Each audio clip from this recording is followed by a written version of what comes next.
What is going on, everybody? Today we're going to talk about rent controls, and where Boston stands when it comes to cities around the US and how rents affect you and your pocket and what's the best choice. Now, the obvious answer here, hey, don't rent, buy, right? Of course, but let's see how real this advice is, right? So as realtors here in Boston, we see a lot of people making great income. They have great jobs with great credit scores, and then they still choose to rent. And there's always going to be a percentage of the population that doesn't want to deal with the headache of owning a home, and then on top of that with the headache of committing to a certain property, because some people don't want to get tied down to a certain city, right? But I just want to show you how important it is to put things into perspective. So we're gonna go through what is going on in Boston and the rental market, right? So let me read you something here. What do we have going on? Boston, that's the Channel 10, it says Boston is the second most expensive US city for renters. New report shows. It used to be like this, right? Boston used to be high up there. I have a chart here, I'm gonna put it. So the chart was New York was the most expensive city, and then the year-over-year change was 30%. The San Francisco was the second most expensive city with a year-over-year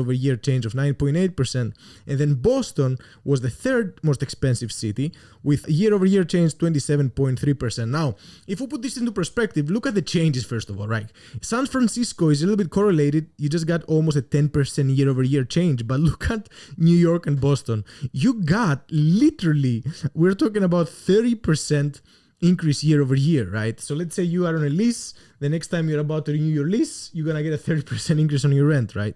Then Miami is again almost 40%. So you gotta pay attention at the rate of change. So things are getting out of control. That's what people see, and then they start, barking about rent control and rent control and rent control. Now you gotta realize, and this is my personal opinion, right? That in order for somebody to have an incentive to buy a property, the numbers need to work. An investor that's going to create rentals for you to go and apply, right? The numbers need to work. In a high interest rate environment, nobody's going to buy a rental property if it doesn't cash flow, right? So you got to make sure the numbers work. So this argument that we're going to go and put rental caps and rent controls, first of all, this is not a free market. A free market is going to tell you exactly what your rental and the house is worth, right? Second of all, this country is built on capitalism, right? So when it comes to capitalism, the market is going to tell you what your situation is worth, what your stock is worth, what your home is worth. You're not going to go out there and tell the market, hey, this is what I think this is worth. It doesn't work like that. Free markets, this country is based on free markets, do not work like that. The way this works is you're going to put something out there and you're going to get rejected, or you're going to just try and play the game, analyze the market, and then enter the market at the right price point, right? This is true with any free market. Unless you want to live in communism, go ahead and go live in communism and do your thing, right? But all jokes aside, the biggest idea here is I understand the point that, hey, let's stop raising rents. I understand that people are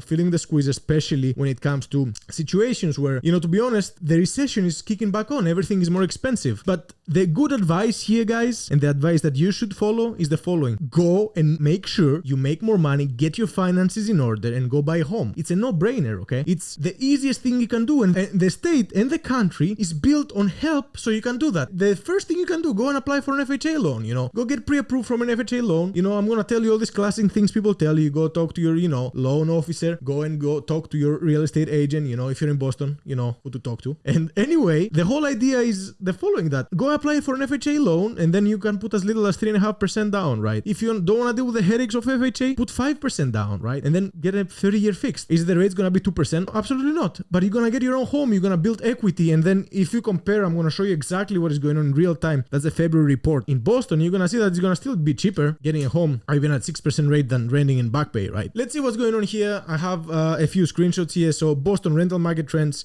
So the average rent, guys, is $37.58, okay?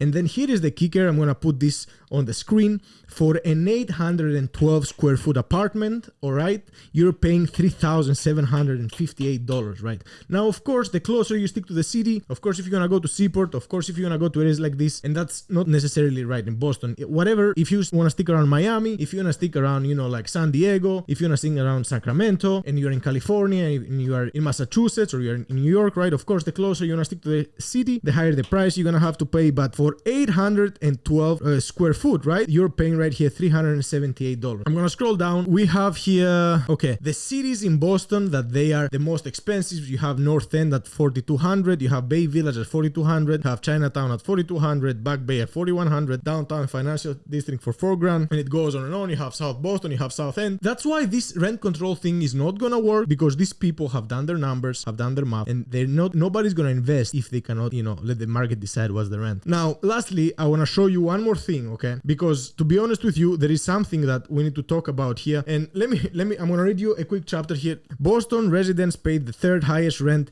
in the country, an average of $4,500 per month. Two cities in the Boston metro, Cambridge and Somerville, also cracked the top 10. A third, Quincy, came at number 47. Rents in city number 6, Cambridge, average of $41.90 per month in August, an increase of 11%. Rent in Somerville, number 10, increased 25% during the same time period, averaging $3,800 monthly. Buy a home. It's a no-brainer. You're not getting 800, 900 square footage for that. You don't get a room for $1,000, right? You are getting, with $4,000, $4,500 a month, you're getting your own home. And you can go to cities that you can get a great screaming deal for $600,000, for $700,000. Now, is it a seller market? Yes. And to answer your question, is it always a good time to buy? If you have a 10, 20, or 30-year horizon, yes. If you care how you're gonna get the best deal, well, the answer to this is the following. Don't buy in spring, don't buy in summer, try and buy winter times, try and buy in the Q4, where everybody is like doing other things. Go out there. If you're a serious investor, if you're a serious buyer, November and December are your best bets, okay? Now, lastly, I want to close with this, guys, and this is the following. When you own a home, you have 3 points that they're helping you out, right?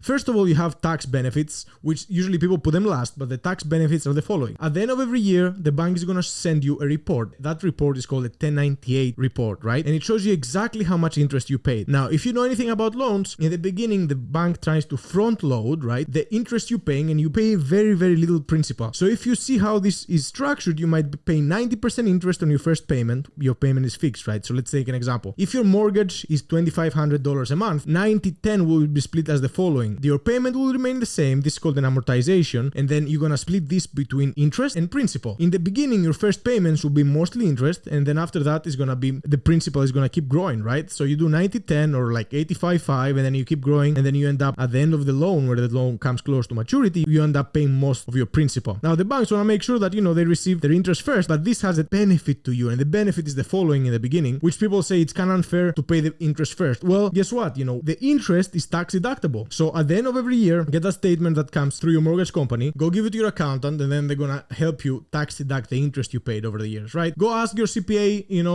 again, this is just an idea, find out more about it. Another thing, as you pay your mortgage, well, first of all, homes always appreciate, except 2008, and if you hold them long enough, you're not gonna lose. There is people right now that they bought at the top of the market in 2007, and their homes are still double the value than back then. So homes pretty much always appreciate, no matter how you cut it, unless you sell at a loss, right? So homes appreciate, so you're building not only equity but appreciation on top of what you paid for. So that's the second point. Homes appreciate, so you make money on the appreciation. And then lastly is equity. The more you pay the bank, the bigger piece you own of that home every month, right? So you have appreciation, you have equity, and then again you have the tax benefits when it comes to monthly payments and paying that interest, right? So when you pay rent, pretty much this money all goes down the drain. You cannot deduct any of it, you cannot use it to your advantage. When you pull the trigger and you buy a home, you can do so many more things to your advantage. Lastly, I want to tell you something. The most important thing and the best advice somebody ever can give you is get your finances in order, get organized, get things down and packed, know where your credit score stands, know what you're looking for, start from there. Let's stop giving that cookie cutter advice. Is buying a home the best choice for you? It might not be. All we're saying is there is so much more benefits, and this country is built on the dream of owning a home. So find out if owning a home is for you. Just know that renting is a waste of money, and if it serves your purpose, and if you weigh things out and renting makes sense for you, by all means do it. The bigger idea here is, do you want to invest in something that's gonna grow, or you just gonna do something short term because that's what serves you right now? I love you all. Here's another real estate video. Free markets always win. This country is built on free markets, freedom of expression. That's why sometimes these two contradict each other, but free markets always win, guys. I love you. Can't wait to see you on the next one. Hope you got some value out of here, and I'll catch you guys soon.